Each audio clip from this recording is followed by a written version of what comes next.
या बातमीचे प्रायोजक आहेत PG रिसॉर्ट नंदुरबार। मालेगाव तालुक्यातील डोंगराळे येथील एका चिमुकलीवर लैंगिक अत्याचार करून तिचा खून करणाऱ्या आरोपी विजय खैरनार याला शासनाने फाशी दिली पाहिजे अशी संतप्त भावना बालिकेचे पीडित कुटुंब आणि डोंगराळे ग्रामस्थांकडून व्यक्त होत आहे। दरम्यान डोंगराळे गावात मोठ्या प्रमाणावर आक्रोश होत असून आंदोलनाचे स्वरूप प्राप्त झाले आहे।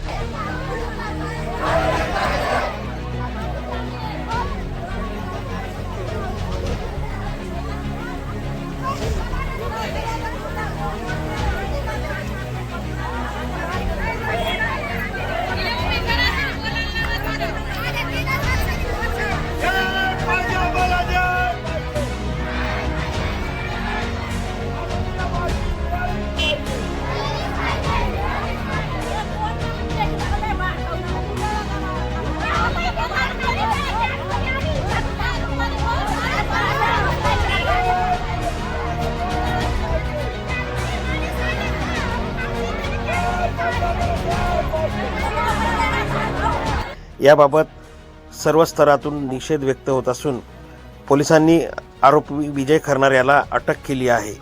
नंददर्पण न्यूज लाईक करा, सबस्क्राईब करा आणि शेअर करा। धन्यवाद। नमस्कार। मालेगाव तालुक्यातील डोंगराळे या छोट्या गावात 3 वर्षाच्या चिमुकलीवर अमानुष प्रकार झाला। अशा घटना ऐकल्यावर काळीच पिळवटून निघतं। सकाळपर्यंत खेळणारी, दुडूदुडू धावणारी, हसणारी ती लहानगी दुपारी सापडेना म्हणून घरच्यांनी शोध सुरू केला।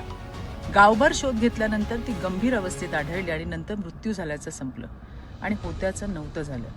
प्राथमिक तपासात असं समोर आलंय की गावातीलच एक 24 वर्षाचा तरुण, ज्याचं पूर्वी साधारण 1 महिन्यापूर्वी मुलीच्या वडिलांशी भांडण झालेलं आणि म्हणून त्याने त्या निरागस बाळावर अशा असुरी पद्धतीने राग काढला, तिच्यावर अत्याचार करून नंतर तिचा जीव घेतला।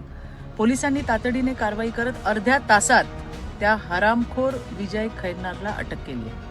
अशा राक्षसी मनोवृत्तीला महाराष्ट्रात थारा नाही। आम्ही पीडित कुटुंबासोबत खंबीरपणे उभे आहोत। या प्रकरणात त्या चिमुकलीला न्याय मिळावा म्हणून देवाभाऊंच्या नेतृत्वात सरकार सर्वतोपरी मदत करणार आहे। पीडित कुटुंबियांना चांगल्यात चांगला वकील देऊन फास्ट ट्रॅकवर केस चालवली जाईल आणि त्या हरामखोराला कठोरात कठोर शिक्षा म्हणजे फाशीच व्हायला पाहिजे आणि तिला न्याय मिळेपर्यंत आम्ही शांत बसणार नाही।